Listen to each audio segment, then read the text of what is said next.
One of our greatest privileges for this conference, I believe, is the opportunity to share in the life of C.S. Lewis through his stepson, Douglas Gresham. And we are honored to have him come, and he is going to come now and be with Don King for a time of interview. Douglas Gresham.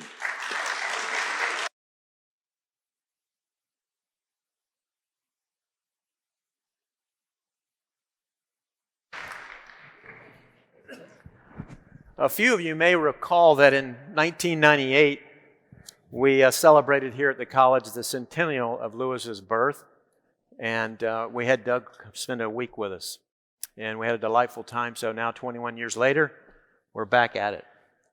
I'm going to begin by asking him to address that question: why do you think Lewis is still influential and relevant?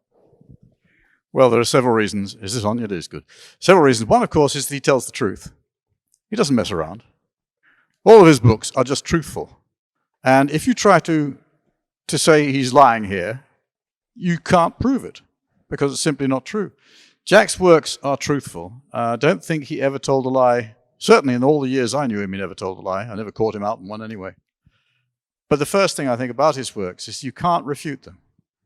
If you really get down to it and study what Jack wrote, you in the end kind of find yourself saying, he's right and I'm wrong. I had to say it lots of times, sometimes to Jack himself. I think that there are many reasons why Jack's works are, I think, going to last forever. He was a brilliant writer, for one, great storyteller, had a huge imagination which was governed by God. I think all of these things just make him, he's the greatest writer ever in my estimation, because I love the man, you know. But incidentally, you dropped one, I think, essential point. If you remember when Aslan suddenly comes back to life and rejoices in his being alive again, Susan asks him, what does it mean?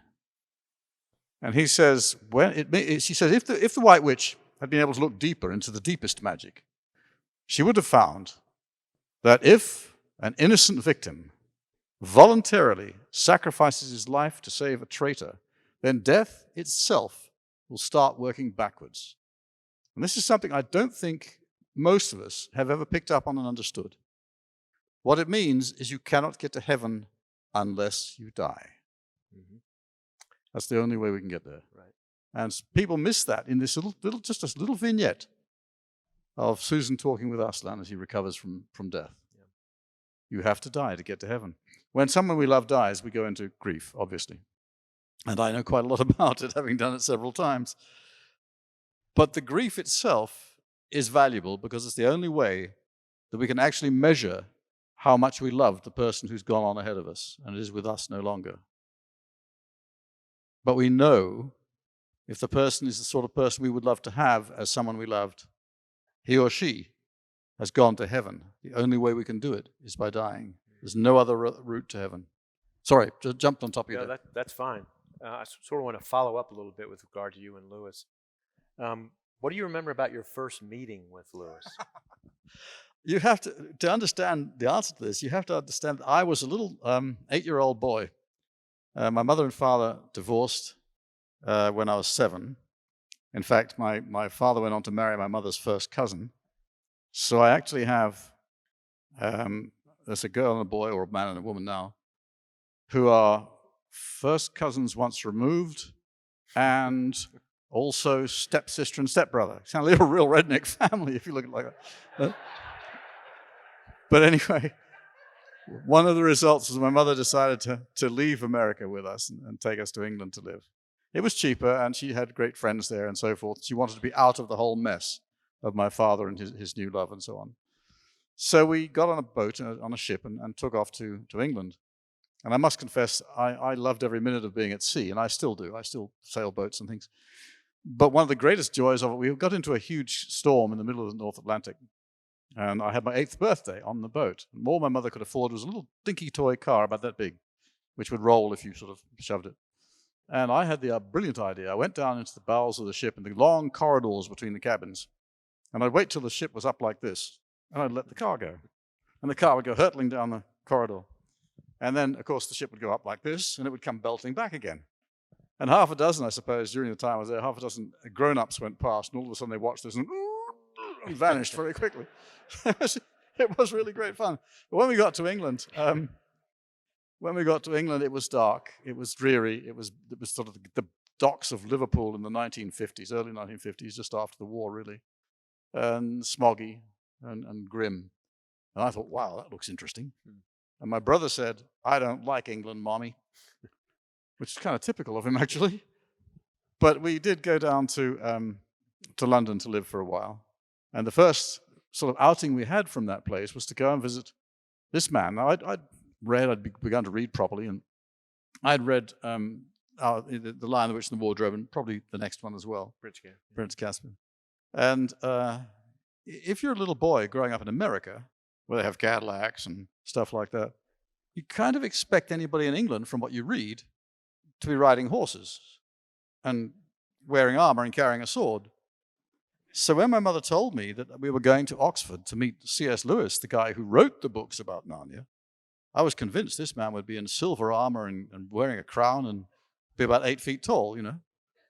So we get to the kilns in Oxford, just outside Oxford in Headington. And I was being introduced to this man who came through the doorway, and he was, instead of my dream, he was a stooped, balding, professorial-looking gentleman, balding and also with nicotine-stained long teeth and fingers. And he was a complete disappointment. I thought, which is a very American thing to say, as a matter of fact. And I was disappointed for a few seconds. Within about half a minute, his enormous personality, his warmth and welcome, and the fact that there was more in this man than you could ever see from outside of him, struck me as being something important, and I suddenly lost an illusion and gained a very, very good friend, and later a wonderful stepfather. And Jack and I were friends from that meeting onwards. Did you ever have any interesting adventures with Jack? One or two. Up behind the house, there was a wood with a lake in it. It's still there, sort of. And when Jack and I would go strolling up there, we would start to imagine, at least I would start to imagine, and Jack would go along with it, that there might be a fawn hiding behind one of the giant horsetails or one of the trees or something, might pop out at any moment. Or a fox would come and say hello. All that kind of thing. And as I grew older, of course, these things went backwards slightly. We both knew there weren't going to be any fawns up in the woods anymore. But he was, to describe Jack's personality, he was exceptionally wise, enormously charitable, and he had the most amazing sense of humor I think I've ever met. He was always dissolving me in fits of laughter, and everybody at the dinner table when my mother was in her remission. I remember one particular occasion. Her mother was asking Jack at the dinner table if he'd remembered to do some little chore she'd asked him to do. It was important to her. Jack replied, "Of course, my darling. What do you take me for, a fool?" My mother replied, "No, Jack, I took you for better or worse." You know? The humor at that dinner table, I just wish that little tiny invisible recorders had been invented back then. I'd have made a fortune selling the tapes, you know. But no, it was in those days, before my mother was desperately ill, well, even after she was desperately ill, while she was ill, the whole place was redolent with laughter and with joy and with good fun. And they were two people who I think were absolutely made for each other. They were supposed to meet. They were supposed to marry. Even if for a short time. Jack needed to understand. He needed to be close enough to a woman emotionally and spiritually to understand what the real thing of woman means. And she needed exactly the same thing on the man's side of it from Jack. Mm-hmm. And they became one person in a sense. There was a very good reason why my mother had to die when she did, and I don't know what it was, and I never probably will know. Mm-hmm. But it had to be there. Yeah. And likewise, Jack died not very, very long after. I had something of a crummy childhood, if you actually look back on it.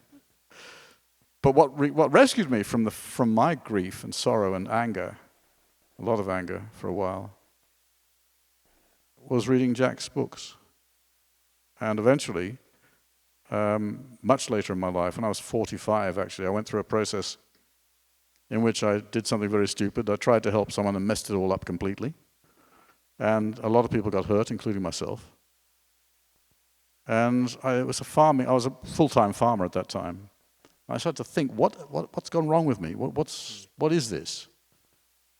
And I thought, well, if I'm out on the fields and baling hay or something and my tractor breaks down and I can't figure out how to fix it, what do I do? The answer was you go and get the maker's manual and you look it up, how to fix it. I thought,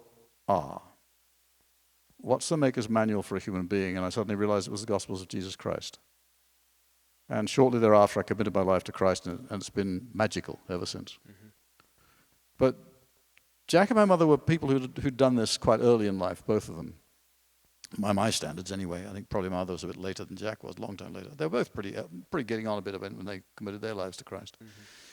Jack's final turning to Christ was caused by something that none of us really understand. The family, which consisted of Maureen Moore, Mrs. Moore, Jack, Warney, and Fred Paxford, a chauffeur, I suppose, at the time, were all going to go away to Whipsnade Zoo, which was a brand new zoo that had opened in the countryside of England. And they realized there wasn't room in the little tiny car they had, not like the cars you have today at all. It was just during the gap between the two wars, I think it happened. No, it was after the Second War, during the Second World War, just before the Second World War. It must have been the gap between the two wars. Anyway, they decided they couldn't all fit in this tiny little car. So Jack said, well, that's all right, I'll ride in Warney's sidecar of his motorcycle, because Warney had a motorcycle sidecar. And he told me later, he said, look, when I got into that sidecar, he'd already believed in God, mm-hmm. but he had not quite grasped who Jesus really was and what it meant to be a Christian. When he got into that sidecar, he said later, I believed in God, but I didn't believe that Jesus was God, the Son of God, and part of him. When I got out of the sidecar at the zoo, I did. And I don't know, he said, I have no idea what made the change happen. And I said, well, that's because of Warney's driving, obviously. There is so much memory that comes flooding back. Could you talk a little bit about Warren? Warney, absolutely. This may not mean much to most of you who are here are Americans, but there was a class of people in England called the Great English Gentlemen. They were rare even in my era, but way back there were a lot of them. Warney was one of the last of those Great English Gentlemen. He was immensely charitable, immensely kind, always very polite, and would help anybody he could. Jack was much the same, but Warney was more the sort of army officer type chap. He was a major in the Army Service Corps, and he'd fought in the First World War, and then Warney also went into the Second World War as well. And I'm told that he was one of the last soldiers. Being in the Army Service Corps, your job was to provide ammunition, to provide food, provide fuel, all those sorts of things that the troops needed. And I'm told that Warney was one of the last men taken off the beaches at Dunkirk. And when he came ashore, he was just about done for. He was a very different person. And he turned to alcohol and became an alcoholic, which eventually was how he died, in a sense. But he was a great English gentleman. And another one I worked with for a while, who was a superb man, and I loved him to bits, was when we were making a movie called Shadowlands. Any of you people here seen Shadowlands? Oh, good. Excellent. Shadowlands was directed by and produced by he became Lord Attenborough, Lord Richard Attenborough, Dick Attenborough, or Dickie as we all called him. And I was a kind of consultant to him on that project. And he was a wonderful, wonderful guy, wonderful man. We had a wonderful experience. May I tell this? We were actually shooting a scene. I don't know if you've seen the movie, you may remember it. Jack and Warney are walking back one winter's afternoon from Oxford across the top of a great big sloping grass pitch. And in the background, you can see all the great big domes and so forth of Oxford as the sun sinks behind them. And it actually was probably the hottest day of the summer that year. And we'd got about 5 trucks of lighting and smoke generators to make it look dim and cold and all that sort of thing, all lining up very quietly. And Dickie suddenly said, Dickie and I strolling down the hillside to look at, pick out the best way of shooting it. Well, Dickie was. I was just there to have fun, I suppose, really, at that stage. But Dickie suddenly said, oh, dear. I said, what's the matter? And he said, look. And I looked down the hill where he was pointing. And there, under a large blanket, was a young man and a young woman. There was a silver champagne bucket with a bottle of champagne in it next to them. And Dick turned to me and said, "You know, Doug, in about the next 30 or 40 seconds, that chap is going to look up. He's going to see 26 people here, trucks, floodlights, smoke generators, cameras, you name it, and he's going to panic." And sure enough, the chap suddenly lifted up and his eyes got about as big as tennis balls. And he leapt to his feet, started to run, then he went back, grabbed the champagne bucket and started to run, leaving the girl still. And then she got up and started to run, and Dick, in his traditional English technique, raised his hat and said, "I'm terribly sorry, old boy." I just cracked up. I couldn't help it. I cracked up then. I'm still cracking up over it. Shortly after that episode, Dickie was given he was made a lord of the realm, and I had to go back to Dublin where we were living. We were living in Ireland at the time. Fly back to Dublin that morning, very, very early, and I picked up the paper and it said, Richard Attenborough made Lord Attenborough. So I grabbed the telephone, and I didn't have these fancy mobile things in those days. Grabbed the telephone, borrowed it from the lounge I was in, and called his home number, which I'd only done once or twice before. It was very early in the morning. It's still only about 5:30 or 6 o'clock in the morning or something. And Dickie answered the phone himself. He said, "Hello," And I said, "Is that Lord Attenborough?" And he just cracked up. He said, "Doug, you're the first person who's called me that since it was renounced last night." And I said, "Well, I'm glad." He was a very fine man. How did we get onto this? I've lost track. What? Well, you introduced the idea of Shadowlands. Let me follow up on the movie. Are there things about that movie that you think people need to know about that we might not know about? Or it doesn't purport to be history. It's a fictional retelling. Well, it's a very good fictional retelling of what happened. It's very accurate in many, many ways. It's difficult to describe it because it wasn't quite the way it happened, but it was very close. The important thing was, I think, that we get across in that movie the enormous love these two people had for each other, and the fact that the love was there because God wanted it to be there. And there are some scenes shot in it which actually really, when the scriptwriter, screenwriter, whose name escapes me for the moment, really nice guy and a good friend. Yeah, Bill Nicholson. When Bill was writing that, I was also writing Lent and Lands at the same time. So we agreed, when we had a meeting, we agreed we'd swap manuscripts. I'd send him mine and he'd send me his. And when I read his, I discovered this scene he'd written, having not with no knowledge that it had ever happened, was there in the movie, in the script. And he looked at my thing and said, "Good God, I wrote something that was real." Immediately, we sort of rang each other up and discussed it. But what it was a scene where I come back from school at the age of about 14, having left a week earlier. I came back from school having been told my mother was dead and I had to come back for the funeral. And I walked in through the front door and went into what we call the common room, which was the main sitting room of the house.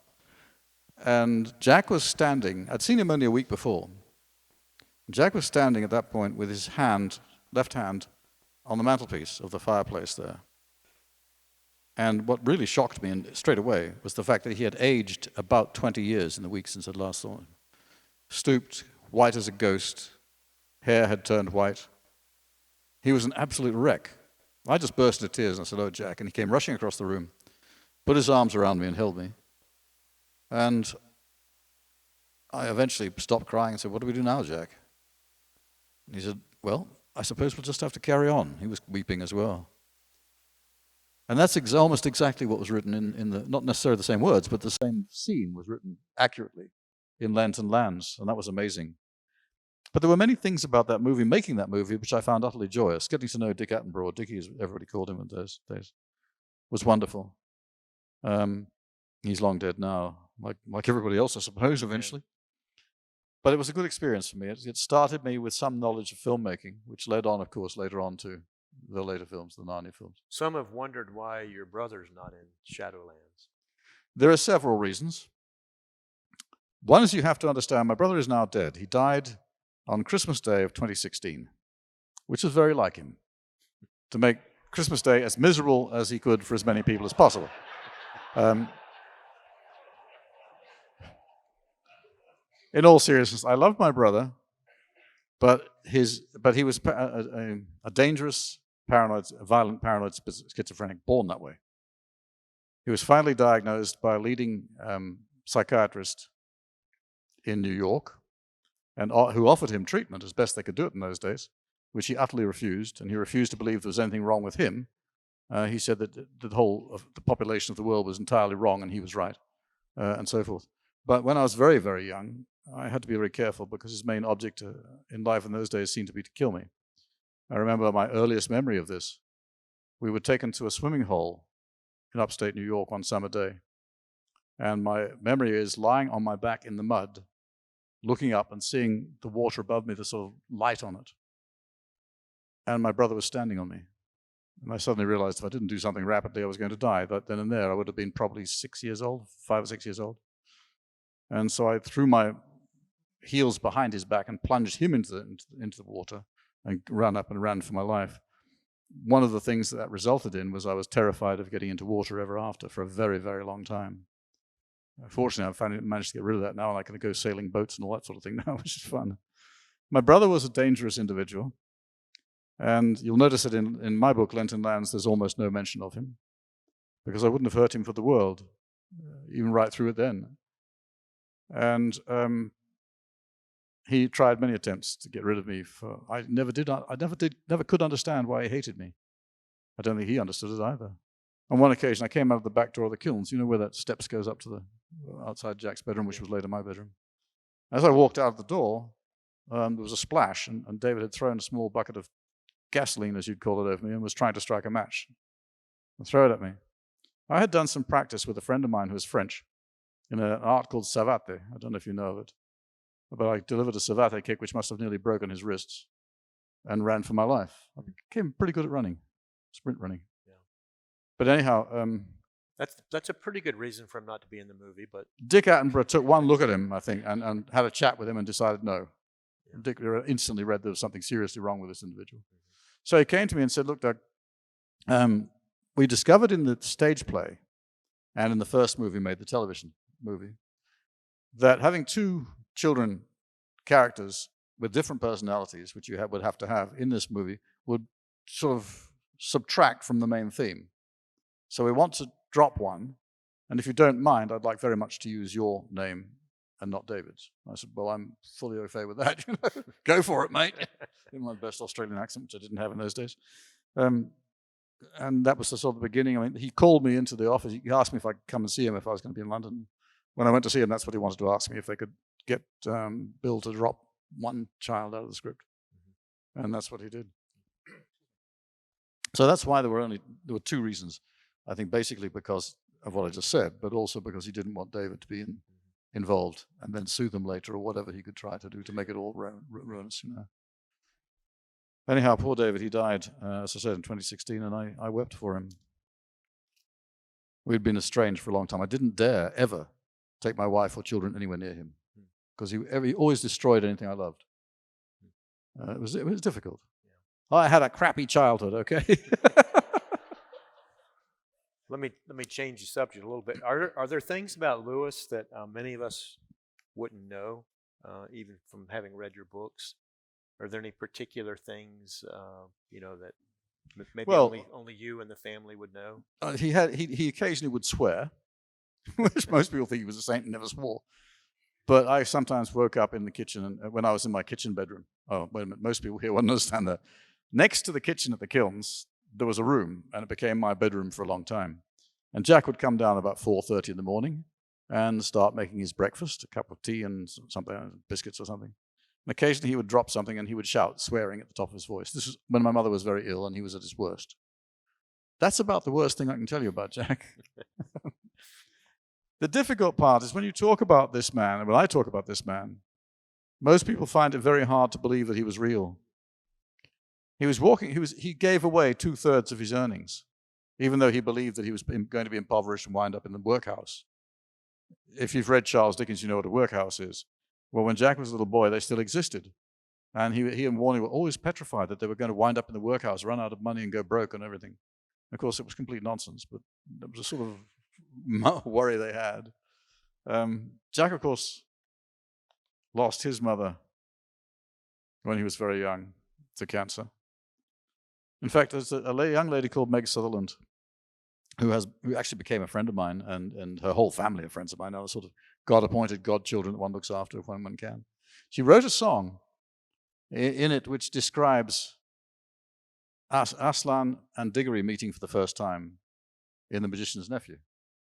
Is it Diggory? No, it is Diggory, isn't it?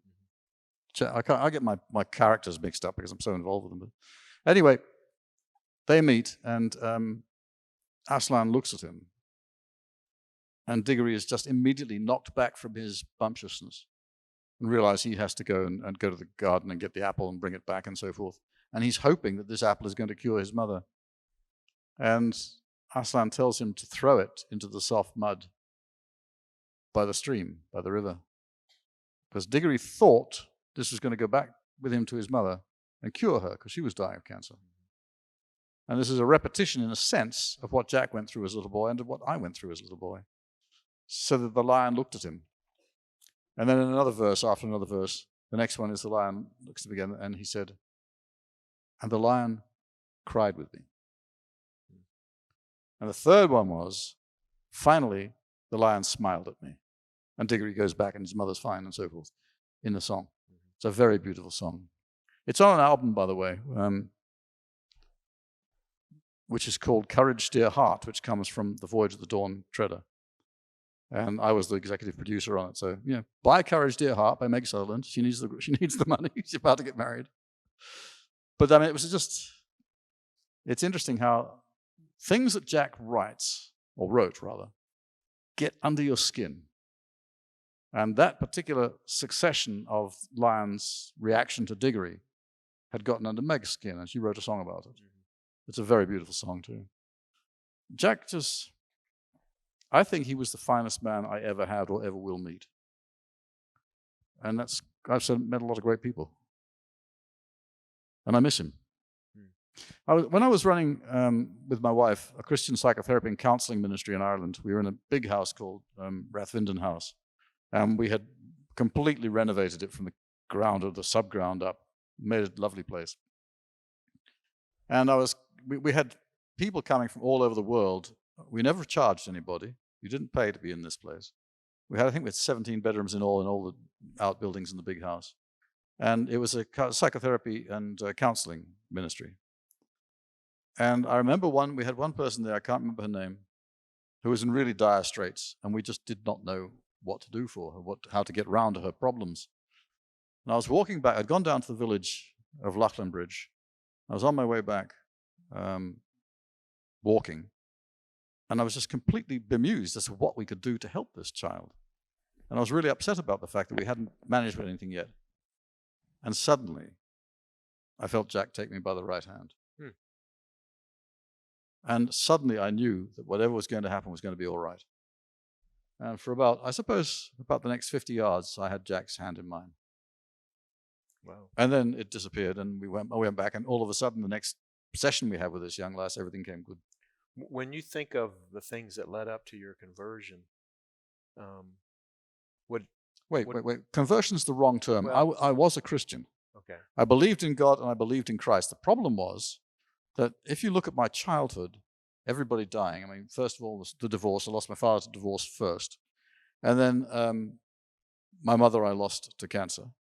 18 months after she died, my father committed suicide, and I lost him for the second time because he had visited us since then. And then, of course, my mother died first, and then Dad died in America to suicide. And then 18 months after that, Jack died. And I sort of thought, well, whoever's running this life of mine is making a crummy job of it. It's just everything's going apeshit, Excuse my French. So I sort of thought, well, I'd better do it myself. Yeah, I'm fatal. Sort of referring to, you said you went through that hard time and you let somebody down and so forth. Had any of Lewis's writings or anything like that been in your mind at that time, or? No, not directly. I think obviously the influence of them from when I was younger was always there and always nagging at me to a certain extent. But I realized that this, I thought to myself, whoever's, doing this, running my life, really, it hasn't been that good. I mean, the evidence was quite plain that whoever's running it was making something of a mess of it. So I tried to do it myself, and that's what got me into trouble. I tried to run my own life, and believe you me, it can't be done. We are not qualified to run a human life. If you don't believe me, try running your children's lives or your grandchildren's lives. It just doesn't work. The only person who can run a human life is Jesus Christ. It used to be said that Lewis was more popular in the U.S. than in the U.K. You think that's still the case, or? I don't think it ever was. The difference is that the population of America and the population of England were and still are very, very different psychological formats. English people would be sort of, oh yes, Lewis, not bad. Well, the Americans say, holy crap, this guy's great, come on, you got to get his books. Which is, please don't stop doing it. I mean, it's just a different way of thinking, a different way of, even the troops who went in the Second World War from America were very, very different people from the British troops. Yeah. And they still are. It's just a different way of thinking. You have established yourselves in America. I was born here. I know all about this. Establish yourselves in America in very different ways from the way the British were established in England. They go back. It was like when I first went to England, this was one of my big disappointments about England. In America, when I was at school here, 5 years old, we started to learn about American history. We went all the way back to the Pilgrim Fathers, and we thought this, great, interesting stuff. You get to your school in England, they say, right, history time. Starting with 55 BC. When Julius Caesar, come on, So obviously they're going to be very different from the Americans. The Americans are going to be very different from the British. So it was just a different world in many ways. Okay. Switching subject a little bit, someone asked me to ask you if you thought Lewis's service in World War I had some kind of noticeable impact on him. I don't think it's possible for it not to have had noticeable impact. Jack was horrified by what he saw in World War I, and Warney was just about blown away by what happened in World War I and World War II, because he was in both.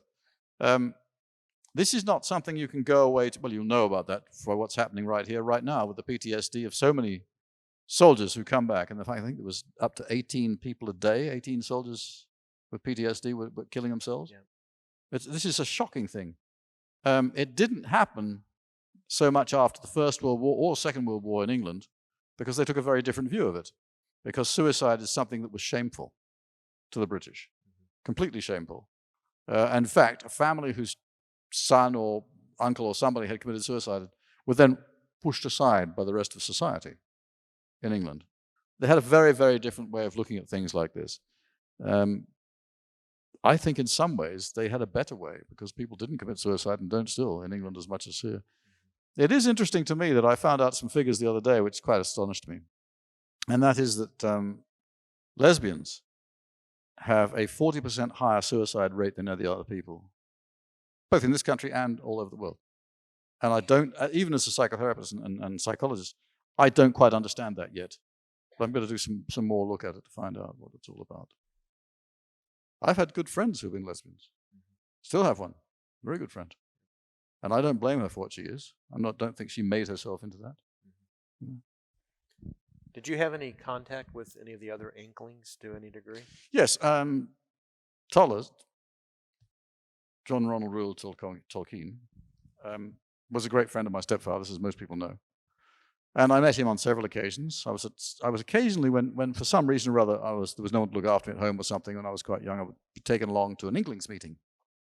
And this would be one of the ones in the pubs, please note. And they would give me a half pint of beer, which was strictly illegal, but they did it anyway. And they'd send me out in the garden to play. I was about 12 or something. In the garden of the pub, I mean. And I would probably sneak back in and get another half pint when nobody was looking. But yeah, and the Inklings I met, I liked. I didn't think there was any one of them I didn't like. Well, perhaps they were all very kind to me because I was very young.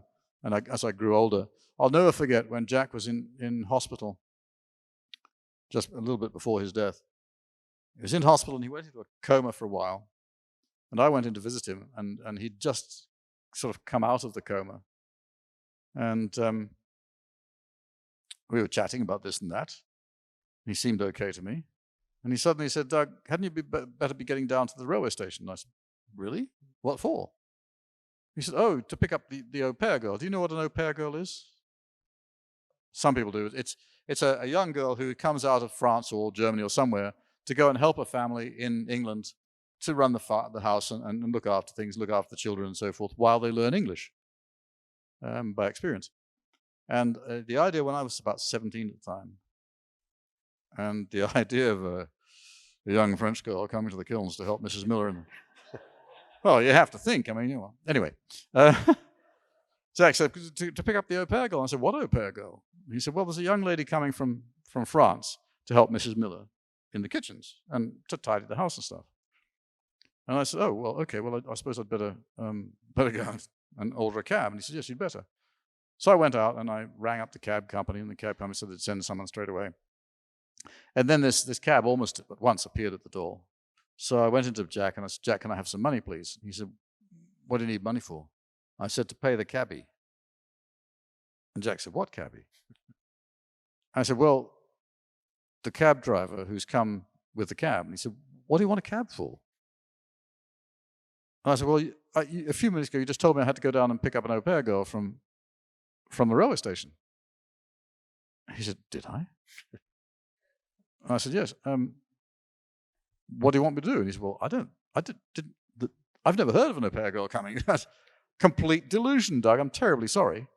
So I had to go and borrow some money from the matron of the hospital to pay this rather concrete lady who had arrived to take a cab away. And I went back to Jack and I said, well, I've fixed all that up, no problem. And he said, Doug, I'm terribly sorry. It must have been a complete delusion. Do you know, I've worked with my mind all my life. Everything else I've had has gone. I've got no energy. I can't walk anymore. I can't really do much anymore. Can't hardly barely write. The only thing I've had left is my mind, and now that's going as well. And he laughed. He laughed. And when he was talking to me about the coma he'd been in for about 3 days, and he'd come back, nobody expected him to. And he said, now, I think I know what Lazarus must have felt like. I was so close, and I had to come back. And when I walked out of the hospital, the reason with all these stories, it just happened to happen in conjunction with what I'm about to tell you. As I walked out of the hospital to go home, I was really upset, of course. Coming along the street in the other direction, walking down the street, was Tolkien. And I stopped and said hello, and he said hello. I don't suppose you remember me, but I'm Professor Tolkien. I said, of course I remember you. As I said, I was about 17 then. And Toller said, Douglas, if anything untoward should happen to Jack, because I didn't know he was dying, nobody had told me. If anything untoward should happen to Jack, and you don't have anywhere to go, come and live with me. I'll give you a room in my house. And you can't tell me that man didn't love Jack. Amazing, absolutely amazing. And it was deeply moving to me then and still is. But anyway, I said, look, I'm really grateful, but my mother had already arranged with her best friend, Jean Wakeman, who was a motoring journalist, by the way, that if anything happened to Jack, and that she would take me in and give me a place to live, which she did very well. Very lovely lady for doing so. And she died a few years ago. Do you have a favorite book by Lewis? Or two? Only about 16 of them. But if I had to pick one, and you're asking me to, I presume, it would be Till We Have Faces. I think Till We Have Faces is a very underrated book. You can't just read it and think, oh, that's a good book. It won't work that way. You have to probably read it 8 or 9, in my case now 15 times, I think I've read that book. And more meaning starts to emerge from it, the better you get to know it. And eventually you understand what the writers, and I make that plural deliberately, of that book were up to. It was written as a collaboration between my mother and Jack. And you'll notice that it's written entirely in a female and feminine viewpoint. The hero or heroine is, of course, a woman, and some of the villains are too. So to get that degree of feminine understanding in the character, it would have to be aided at least by a female. And it turned out that later on, Jack had wanted to publish it with both names on the spine of the book. Well, my mother wouldn't let him because she said that would detract from the sales. She's a nobody and Jack's the great writer. But I think of all his works of fiction, Till We Have Faces has got to be my favorite. And other than that, just about everything. Would you say that she worked with him sort of as a collaborator on some of those later books? I think, well, she typed a lot of his stuff at that time, while she still could. But a collaborator, probably not so much. On Till We Have Faces, of course, they collaborated. But I think, Jack, if he had a puzzle that he hadn't been able to solve in some way of writing some paragraph or something, wasn't working for him, he would always ask my mother's opinion. And they would sit down together and work it out. But in the case of Till We Have Faces, I think my mother sort of ruled the roost a bit because, after all, she was the woman. Yeah. And it was all about several women. And I still think it's one of the best pieces of fiction Jack ever wrote. With or without my mother, for that matter. I'm going to ask a few more questions, but then we're going to let people from the audience ask questions.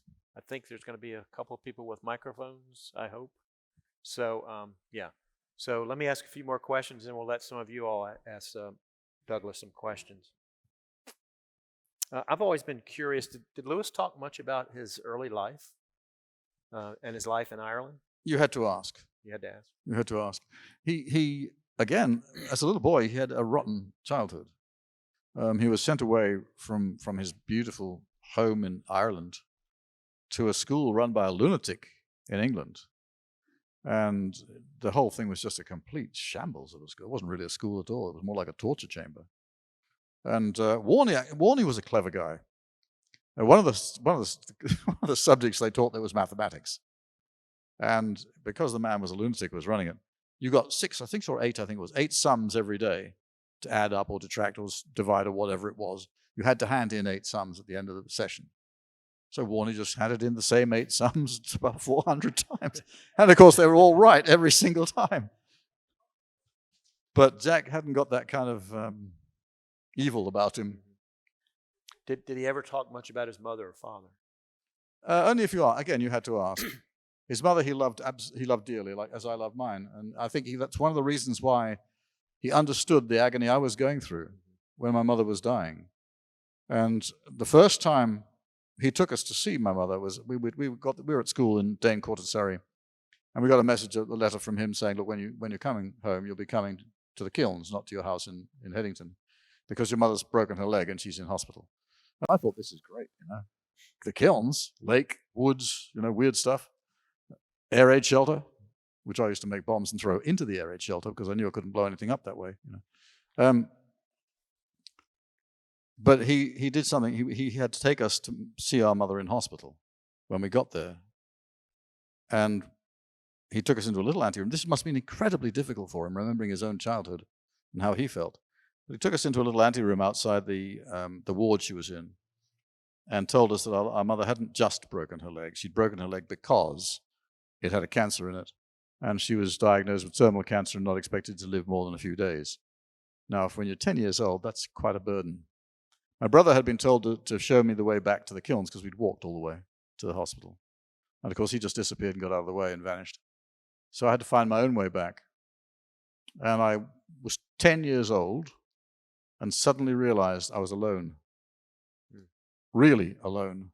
I mean, Jack and my mother were very good friends at that stage and so forth, but I didn't know anybody. I didn't know Warney properly. I didn't know Fred Paxford, who became a great limb in my life later. Wonderful support. I didn't know anybody at all except my mother. And there she was dying. So I was 10 years old and walking down the long cinder-covered path that led into the churchyard of Holy Trinity Church in Headington Quarry. And there was a wrought iron gate that I had to go through. And I lifted the latch on the wrought iron gate and I stepped out of this world into an environment I find it extremely difficult to describe even today. Every leaf and every fiber of every leaf had its own inner light shining down on the whole place. It was kind of like, I don't know if you remember in The Wizard of Oz, you have a black and white film until the house lands in Oz and everything comes to life with color, Technicolor. It was a bit like that, only much more so. It was like being out of this world. And in fact, I think I probably was, in a sense, out of this world. As I walked, my eyes wide and just still grieving, but wondrous of what's going on. There was a huge and very powerful presence there, and very loving presence. And without audible words, but inside my head, he said, look, if you can't make it, if you really honestly don't think you can live without your mother, and I know you haven't got anybody else, I can fix it. All you have to do is ask. Now that's something we all have to remember. You got a problem? Jesus is there. All we have to do is ask. So I, little boy, never having done anything like this before, went into the church, knelt at the altar rail, and prayed with every fiber of my being that my mother be allowed to live, because I really didn't think I could make it without her. I didn't know anybody else. And he said, okay, it's fixed. Go home and be at peace. But I also was told inside that I shouldn't tell anybody about this episode. I should just get on with it. At that time, anyway. And so I walked on out of the churchyard and walked down, and everything was still absolutely aglow. The grass was brilliant. Everything was just super real. And I lifted the latch on the other Callahan gate, the far side of the churchyard, and I stepped back into the shoddy, almost shapeless world in which we live by comparison. And I walked all the way back to the kilns in peace. And my mother went into remission starting that night. And she lived for 4 more years. Until, again, the same thing happened. I came back this time. I was 14 years old. There's a huge difference between a 14-year-old child and a 10-year-old child. And again, I walked through into the churchyard. Again, I lifted the gate, and the same thing happened again. But for some reason, I sort of felt it might be a little bit presumptuous to ask for the same miracle twice. All I could think of to say, and it sounds a bit corny, was, thy will be done. And I walked down to the other gate, walked out of the churchyard, and back into this dim sort of existence. Yeah. And my mother died, I think, 3 days later. Powerful. So why am I telling that story? You asked me a question that led to it. It's your fault. Yeah. Do we have any people from the audience that would like to ask a question? There's a lady there. Sorry, the lady, who's got the microphone? The gentleman coming right here. Okay, well, there's a lady there with a red sweater and a jacket on there. We're on. Let's get a question here, and I'll get over there in a second. Whoever's got the microphone, please speak up. And that's you, is it? Yeah. Okay, please go ahead. Mr. Gresham, when you did the recording, audio recording of A Grief Observed a few years ago, what was it that prompted you so many years after what Lewis was responding to do your own audio recording? I was asked to do it and paid money to do it. But I'll tell you one thing, it's probably the most difficult piece of recording I've ever done. I've been a radio and television broadcaster in Western Australia and in Tasmania for quite some years. I was well experienced. That one was very, very difficult. At times you'll probably be able to hear that it's being difficult for me. So yeah, thanks for the question, but obviously I'm in business for business, you know. But I also think I love to record Jack's stuff and things like that because I like it so much. It's just simple as that, really. Yes, ma'am. Yes, that's you, please. My question is, I'm over here. Oh, we're right back. Over here. I'm lost. I'm sorry, I was looking at that lady over there in the red shirt. Over here. Okay, your turn. Go. My question is about Jack and Tolkien. I know that Tolkien disliked the fact that Jack included Christianity in the Narnia Chronicles because he said he was not... No, that's not what he objected to. He said that Jack was not trained in theology. Actually, Jack was better trained in theology probably than Tullis was. But Tullis was a philologist. Jack was anyway, to get to the point, the reality of what Tullis really objected to, being a philologist and an expert in ancient languages, was the fact that he loved the Norse myths and all of those sort of different sections of mythology, Greek, Norse, Roman, etc. But he believed very sincerely that they should be kept separate. Jack had mixed them all up in some kind of soup in The Lion, the Witch, and the Wardrobe. And Tullis found that utterly annoying and rather disgusting. So that was his comment, really, that what does the man think he's doing? You know, he's got a lion there, he's got elves, what's dwarfs. And so he really did not he really hated The Lion, the Witch, and the Wardrobe. That's the only thing that really ever came between them, and it didn't come between them for long. They were still drinking pints afterwards. Okay, well, that's my question. Some people have said to me that Jack and Tolkien really had a serious disagreement and hated each other and went separate ways about that. And I don't think that's true, so I'm asking you. You're absolutely right. It's not true. It's complete cobblers. There are other words you would use in America, but I don't think I can in present company. It's completely untrue. And when Jack was slowly dying, Warnie visited him at least twice a week, every week. They never fell out. They had disagreements, of course. There have been 2 or 3 biographers who've written what they call biographies about Jack. There is only one really good one, apart from mine, of course, which is brilliant. And that was more of a biography of myself rather than Jack. But no, the best one of all is George Sayers' book. And George Sayer was a really close friend of Jack's and wrote a truthful, honest biography about Jack. He wasn't trying to show how smart he was. He wasn't trying to show how much he knew Jack. But he did know Jack. They had been friends for years. The other biographers since then never met him in their lives. And their biographies reflect that. I have a question in the middle here. Okay, good. I want to follow up on what you were saying about your brother David and how cruel and violent he was. Was he that way? Wait a moment. Excuse me. He wasn't cruel deliberately. Okay. He couldn't help it. Okay. He was a paranoid schizophrenic and a violent one. And Okay. later on, he was actually died in a secure psychiatric institution in Zurich in Switzerland because he was attacking everybody by that stage. But he had no idea that he was doing something bad, I don't think, anyway. So go ahead then. Presuming that your mother and Jack saw this too, and how did they deal with it? How did they respond to him, or how did they handle it? Well, my mother didn't see it at all because we didn't let her. She was protected from that because she was very, very sick, very, very ill indeed. Jack did everything he could possibly think of to make my brother's life good, fun, palatable, and easy for him. It didn't really work, but Jack tried everything he could think of. And Warnie just stayed out of the way. And I stayed out of the way. The interesting thing about it to me is that I loved my brother dearly and still do, despite how his behavior was. Everything I loved, he tried to smash or destroy. Even my relationships with friends in the area, he would break up. But there was something seriously, seriously wrong in his mind. So we can't blame him for that. He was born like it. Go ahead. My question related to Joy.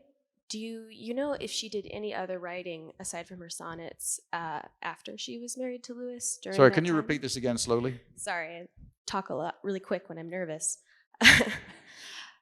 My question was about Joy and if she did any writing while she was married to Lewis aside from collaborating on Till We Have Faces.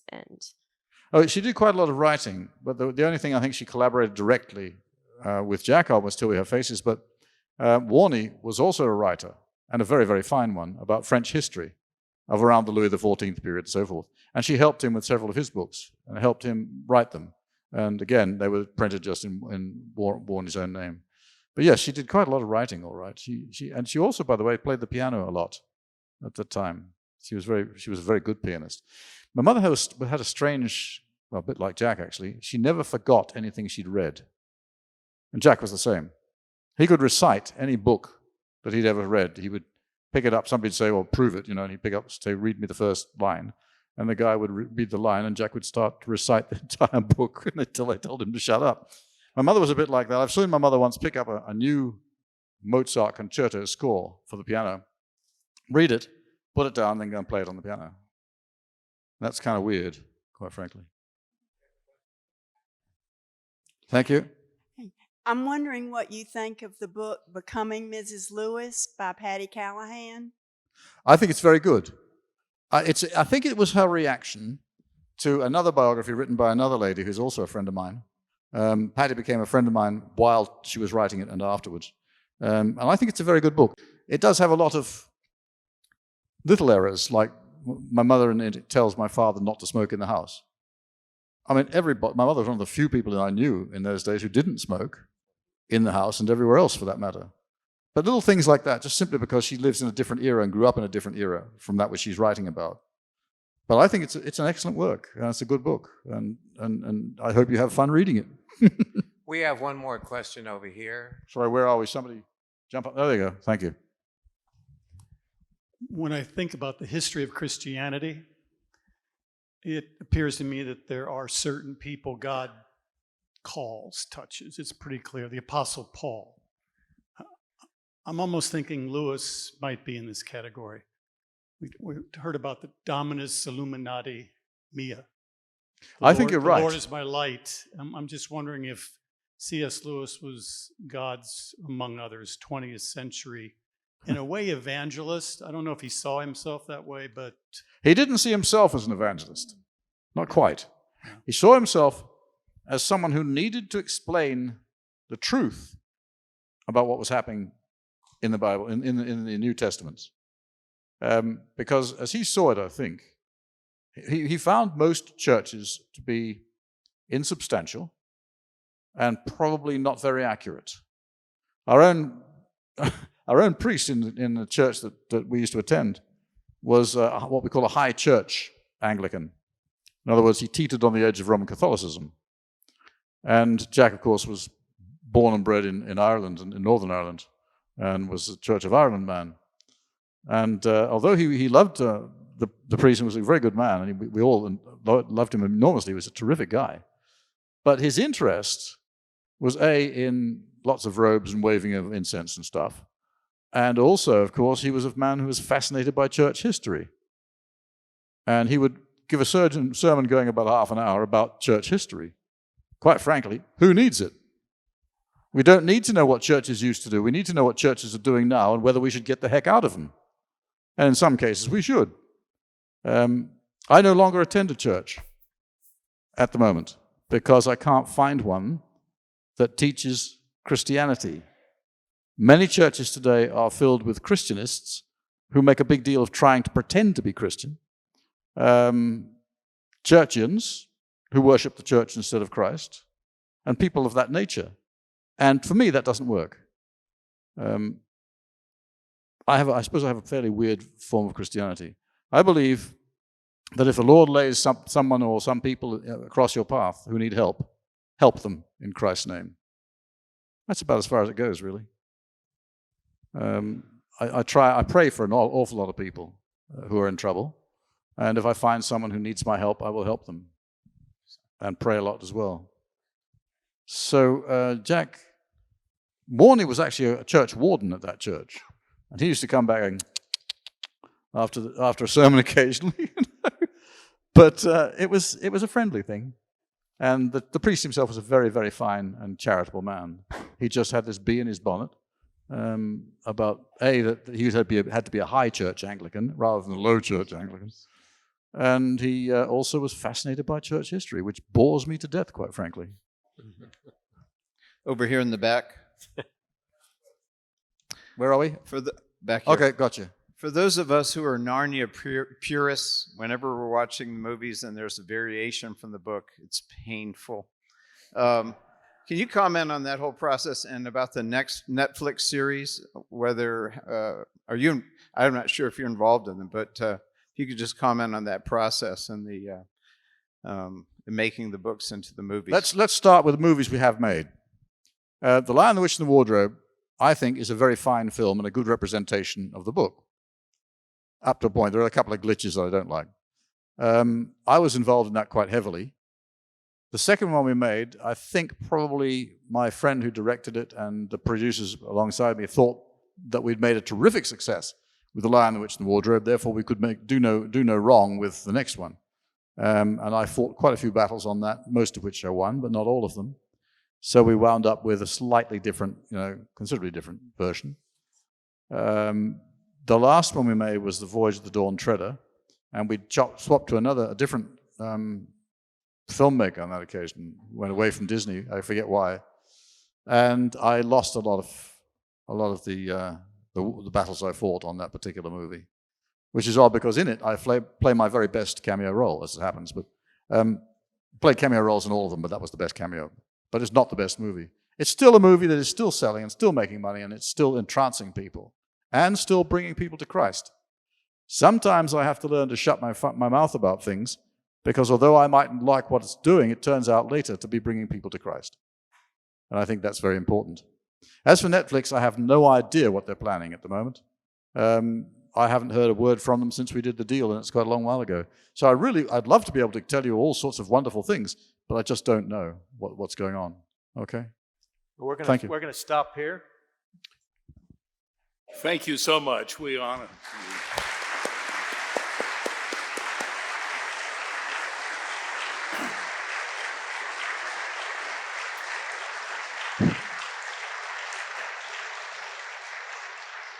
Before we take a break, I want to thank especially the Mountain Retreat Association for their great cooperation in connection with this event. They, of course, own these facilities here, and their way of helping us just couldn't have been more superb. And Richard DeBose, Stan, is the president, and we're delighted for all their cooperation.